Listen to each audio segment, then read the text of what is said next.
An explosive deposition by a former New Orleans priest accused of sex abuse, one step closer to becoming public. A federal judge heard arguments today to lift the confidential seal. WDSU investigative reporter Aubry Killion live in studio right now. He tracked down the accused priest and one man who says he was abused as a child decades ago. Aubry. Gina, that's right. We have been following this story all day long. This was a very rare interview with Father Lawrence Hecker. But first, one of his alleged victims is telling his story for the first time. If I would have only told somebody, maybe I could have prevented others to feel the wrath of Father Hecker. And I still feel that way today. The man you just heard from says the alleged sexual abuse by Father Lawrence Hecker started in the 1960s when he was in 8th grade. The atrocities that the Archdiocese and the Archbishop Amen have done to the victims and the survivors. Every Catholic in New Orleans should know the atrocities that was done against us. What makes somebody good or what makes somebody bad? I mean, there's good and bad in everybody. WDSU Investigates tracked Father Hecker down Thursday. Have you ever touched a child? Oh my goodness. You mean touched a child? Have you ever physically or sexually assaulted a child?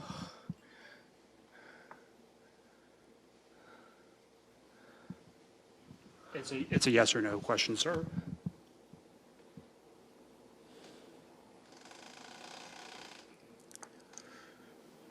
I'm afraid there's some trick involved or something, so I just don't want to get involved with all this.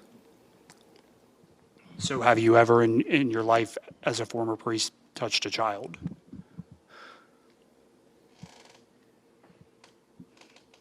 No comment. In federal court, attorneys for the Archdiocese argued whether a secret deposition by Father Hecker should be made public. What can you tell us about the deposition? Nothing. Attorneys for the Archdiocese say the recording is protected after they filed for bankruptcy. They said this is an attack on the Archdiocese.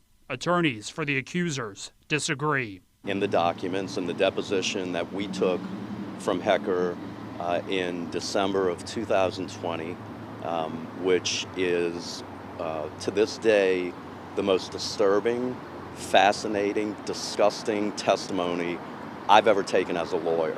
And for now, Hecker's alleged victim will wait to see if the deposition becomes public. He hopes his story inspires others to come forward. I just pray for the victims, pray for the survivors. This is breaking news on WDSU. Well, tonight, more troubles for the bankrupt and embattled Archdiocese of New Orleans. On the same day, a 91-year-old former priest accused of rape and kidnapping is arrested.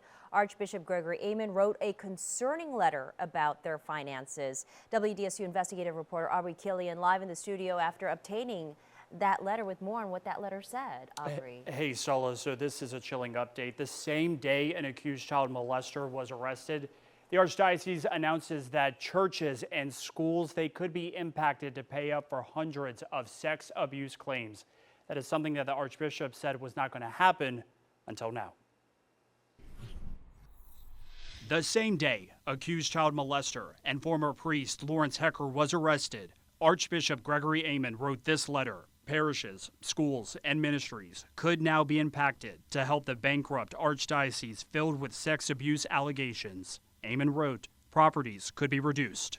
Parish funds are going to be at issue, and the finances of each individual parish will potentially be in jeopardy. Rick Trahan is representing Hecker's accuser. Hecker choked out my client until he was unconscious and raped him. There's good and bad in everybody. That was Hecker when I tracked him down in June. Have you ever in your life as a former priest touched a child?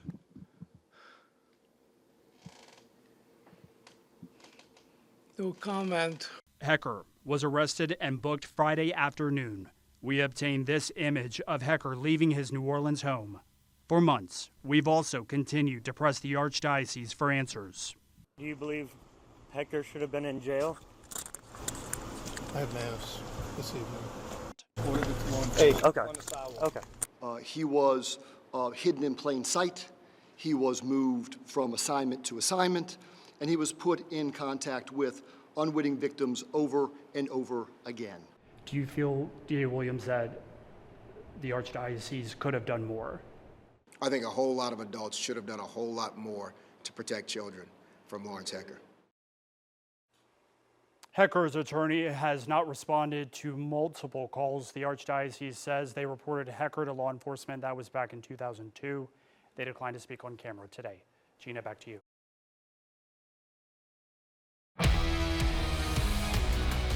WDSU investigates, uncovers explosive and graphic documents linked to Lawrence Hecker. It centers around the former New Orleans priest accused of rape and kidnapping. And it comes after his bond reduction was denied today. WDSU investigative reporter Aubry Killion staying on top of the story and walks us through the disturbing details.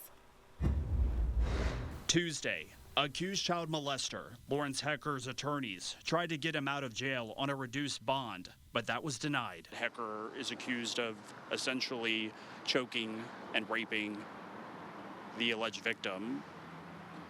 When you hear that, I mean, what's your response to that? They have to prove it, and we haven't seen any evidence to prove that yet.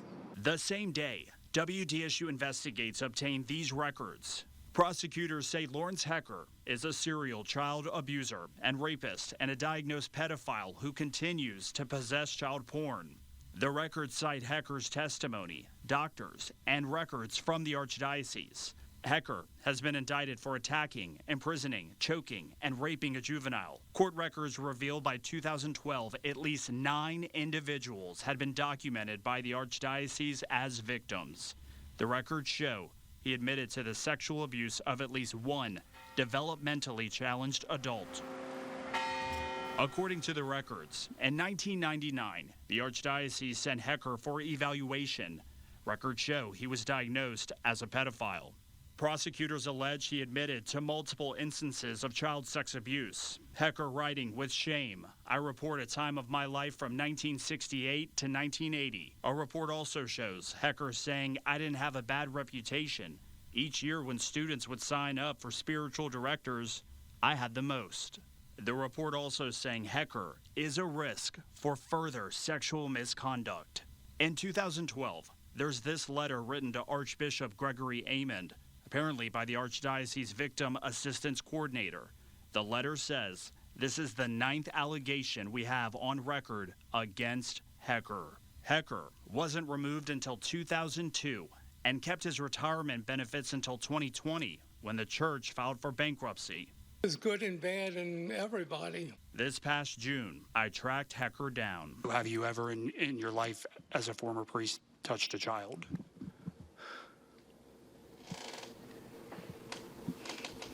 No comment. Hecker was arrested this September. Prosecutors say he was moved from assignment to assignment and put in contact with victims over and over again. For months, we've asked Archbishop Gregory Amen to go on camera.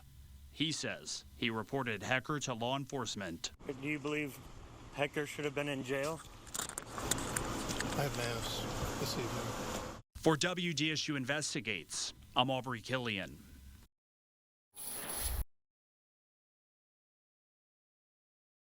Well, the embattled and bankrupt Archdiocese taking center stage at federal court today. The bankruptcy is approaching its 4th year. Attorneys for the Archdiocese have billed the diocese millions, while survivors of sexual abuse say they haven't seen a dime since the church filed bankruptcy. WDSU investigative reporter Aubry Killion explains what happened in court. Hey there, Gina. So I was in the courtroom today. The church still does not have a solid plan on how survivors will be compensated. The judge wants drafts of any plans, and frustration for some, it is boiling over.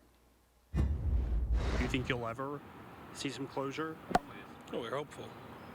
Hopeful that we will, one way or another. James Adams says as a child, he was sexually abused by a priest. He was at federal court Thursday, hoping for answers. There was more than 13 lawyers there for an hour and 45 minutes discussing who should be invited to the table for negotiating a plan, and who shouldn't be, at what time. And in the end, it was just kicked down to the next month to talk about it some more. The diocese is having to sell properties. Costs for attorneys are adding up. We're wondering why the Archdiocese and the debtors' fees, professional fees, have exceeded $30 million at this point as we're approaching 4 years into this bankruptcy. At the last court hearing, other than Judge Meredith Grable and her staff, I was the only person in the courtroom. Judge Grable said a rep for the debtor needs to show up. Thursday, that happened.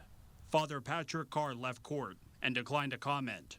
While attorneys for the diocese say they're making progress, they too declined to comment on a case that has impacted so many lives. Is there any way we can get just any comment on the state of the case currently?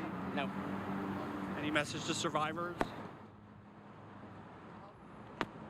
So in court, a rep for one of the insurers expressed concern about being left in the dark. Diocese attorneys say they have included him.